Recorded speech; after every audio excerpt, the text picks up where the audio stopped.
নমস্কার বন্ধুরা, গোপাল ভাঁড়ের গল্প চ্যানেলে আপনাদের স্বাগত। আমি প্রমীলা চলে এসেছি আপনাদের জন্য গোপাল ভাঁড়ে আজ একটি নতুন গল্প নিয়ে। গল্পটির নাম অনাথ কাকে বলে। তাহলে চলুন দেরি না করে শুরু করি আজকের গল্প। গোপালের লাগোয়া গায়ে এক বুড়ো বুড়ি বাস করত। তাদের আর্থিক অবস্থা মোটামুটি সচ্ছল ছিল। তাদের কাছে কিছু নগদ পয়সাও ছিল। বুড়ো বুড়ির দুটো ছেলে ছিল।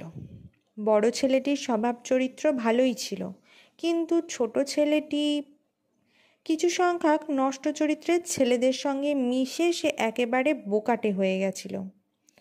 একসময় সে দুর্দমনীয় হয়ে পড়ল যে সে পারে না এমন কোনো কাজই ছিল না।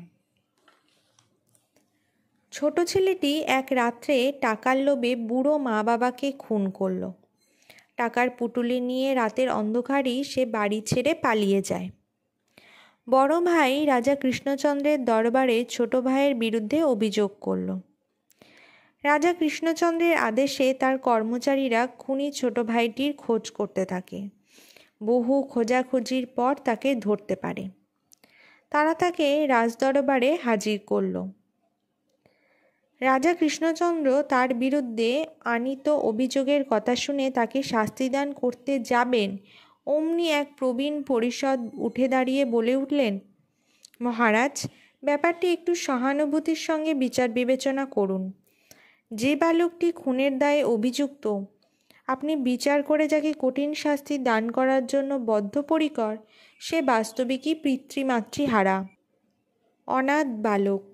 তার অসহায় অবস্থার কথা বিবেচনা করে ক্ষমা করে দিন, আমার বিনীত নিবেদন। রাজা কৃষ্ণচন্দ্র অপরাধের শাস্তি বিধান করতে গিয়েও থমকে গেলেন। মহা সমস্যায় পড়লেন তিনি। মুশকিল আসানের জন্য গোপালের দিকে তাকালেন। তাকে জিজ্ঞাসা করলেন, গোপালে তো মহাধন্দে পড়া গেল, এ পরিস্থিতিতে কি করা যায় বলো তো?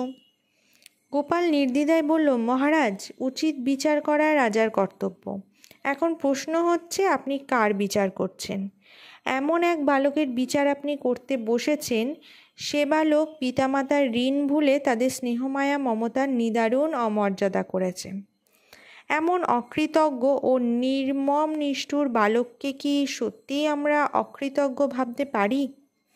আমি বলবো, অবশ্যই না। অতএব ন্যায় বিচার করতে হলে মহারাজকে তার যোগ্য শাস্তির বিধানই করতে হবে। আর বাবা মায়ের বুকে যে ছেলে ছুরি ধরতে পারে, তার বয়স যত কমই হোক, তাকে কিছুতেই নাবালক জ্ঞানে প্রাপ্য শাস্তি থেকে রেহাই দেওয়া যায় না। রাজা কৃষ্ণচন্দ্র এবার খুনের ব্যাপারটির অর্থাৎ বালকটির কৃত অপরাধের গুরুত্ব বুঝতে পেরে কঠোর শাস্তি দান করলেন।